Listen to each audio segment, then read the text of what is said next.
চীর Mamata ওয়াক্তু police প্রশাসন হায় হায় এই জনদাস police প্রশাসন হায় হায়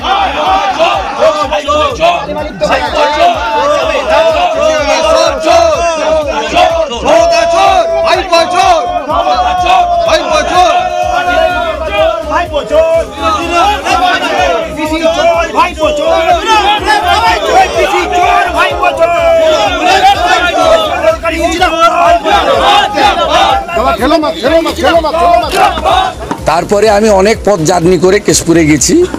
সেখান থেকে আমার খড়ারে ঘাটালের একটি সভা ছিল। আমি অনেক লোকজন দেখা করতে চায়, কাঁথিটা অনেক দূর হয়, কলকাতাটাও অনেক দূর হয়, ওখানে অনেকের সঙ্গে আমি মিট করি। ওটা পার্টি অফিসও নয়, আর ওটা আমার কমপ্লিটলি রেন্টাল একটা হাউস, নিজস্ব বাড়িও নয়। তা আমার ওখান থেকে যে কেয়ারটেকার ছেলেটি আছে বলল, স্যার কিছু সিভিল ড্রেসে আইপ্যাকের ছেলে আর সিআই ওসি কোলাঘাটের, তারা তমলুকের সিআই কোলাঘাটের ওসি, তারা কাউকে না বলে এখানে ঢুকেছে এবং আপনার বেডরুমে ঢুকে গেছে। বেডরুমে ঢুকে গেছে। আমি তখন বললাম যে আপনি যে অফিসার আছে তাকে ফোন দিন। প্রথমে ফোন ধরতে চাইনি, পরে কোলাঘাটের ওসি সৌরভ চিনা ফোন ধরলো। আমি বললাম দেখুন, আমি আমার পৌঁছানো পর্যন্ত ওয়েট করতে হবে, কারণ মহামান্য হাইকোর্টে আমি অনেক লড়াই করেছি। আমার বাড়ির সামনে অসভ্যতামি হয়েছে, আমার বাবা মা, বয়স্ক বাবা মাকে প্রতিনিয়ত উত্ত্যক্ত করা হয়েছে ভাইপোর নির্দেশে, এবং আমাকে বহুবার আক্রমণ করা হয়েছে গত 3 বছর মমতা ব্যানার্জিকে, যেহেতু আমি হারিয়েছি নন্দীগ্রামে। আমাকে হাইকোর্টের মহামান্য বিচারপতি রাজাশেখর মান্তা, সেটা তিনি একটা অনেকগুলি প্রোটেকশানের মধ্যে একটা প্রোটেকশান দিয়েছেন, এবং রাজ্য সরকারের পক্ষে দিদেন যিনি এজি ছিলেন মিস্টার মুখার্জি, তারও on behalf of state government commitment ছিল যে শুভেন্দু অধিকারীর প্রিমিসেস সার্চ করতে গেলে হাইকোর্ট থেকে লিভ নেবে অথবা হাইকোর্টের অনুমোদন নিয়ে করবে।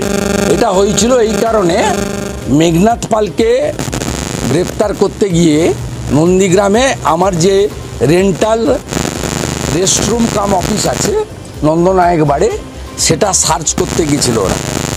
তারপরে আমি হাইকোর্টে যাই যে তাহলে এইভাবে বিব্রত করবে, এবং সার্চ ওয়ারেন্ট ছাড়া, ভিডিওগ্রাফি ছাড়া, আপনারা মিডিয়া ছাড়া বা আমার উপস্থিতি বা আমার অনুমোদিত লোকের উপস্থিতি ছাড়া আপনি সার্চ করতে পারেন?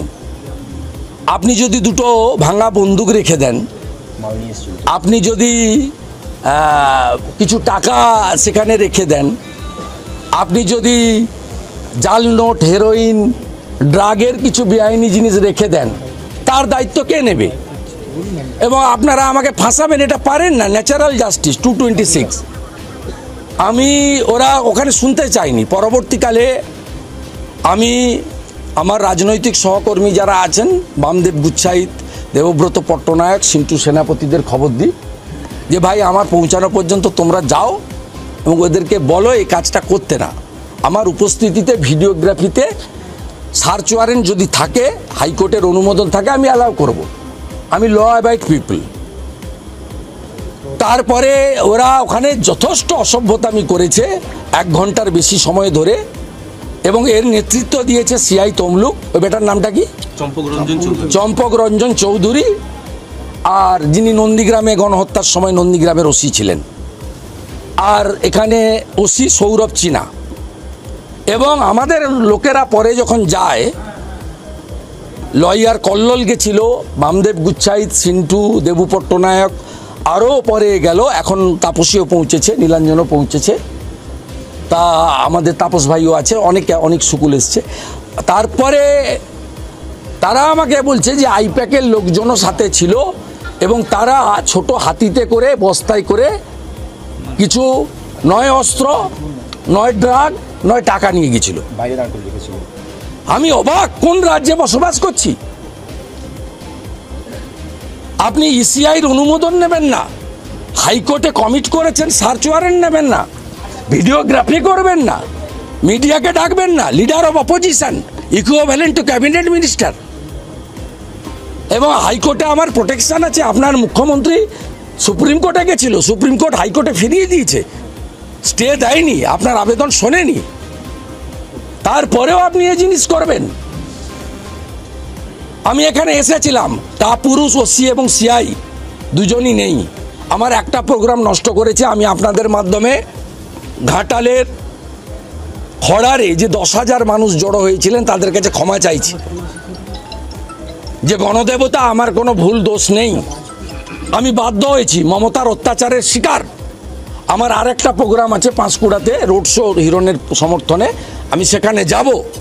আমি আপনাদের মাধ্যমে এই রাজ্যের জনগণকে বলছি, কোথায় নিয়ে গেছে ইলেকশন কমিশন? কেন সৌরভ চিনা এবং সিআই তমলুককে সাসপেন্ড করবে না? আমি ইলেকশন কমিশনে কমপ্লেন করছি, আমার ভিডিও সিসিটিভি ভিডিও, যে আমি ট্রান্সফার চাইছি না, সাসপেনশন চাইছি। ইমিডিয়েটলি সাসপেন্ড করতে হবে, এবং যদি এসপির নির্দেশে থাকে এসপিকেও এখানে সাসপেন্ড করতে হবে বা ট্রান্সফার করতে হবে। এর পিছনে কে আছে আমি জানতে চাই। আর আগামীকাল আমার লয়ার হাইকোর্টে একটি ক্যান অ্যাপ্লিকেশন করছেন, যেহেতু এই কাজটা তারা এখানে করেছে। আইনি পথে আমি লড়ব। আর গোটা বাংলার জনগণকে আমি বলছি, কোন রাজত্বে আছেন দেখুন। যখন ভাইপোর বাড়িতে ভাইপোকে বা কাউকে ডেকেছে, ওদের সিবিআই ইডি নোটিশ করে ডেকেছে, কোন রাজত্বে আমরা আছি? পশ্চিমবাংলার জনগণ দেখুন, আমি পুলিশের কাছে, মমতা পুলিশের কাছে কৃতার্থ যে শুভেন্দু অধিকারীকে আক্রমণ করা মানে জঙ্গলমহল এবং অবিভক্ত মেদিনীপুরের প্রত্যেকটা ভোটারকে আক্রমণ করা।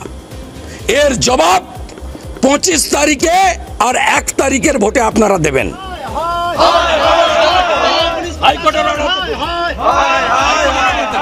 হাইকোর্টের অর্ডার দেখুন, সুপ্রিম কোর্ট ঘুরে এসছে, দেখুন হাইকোর্টের অর্ডার দেখুন, দেখুন সাহস দেখুন, এদের দেখুন মমতার সাহস দেখুন, চোর মমতার বেশি চোর ভাইপো চোর,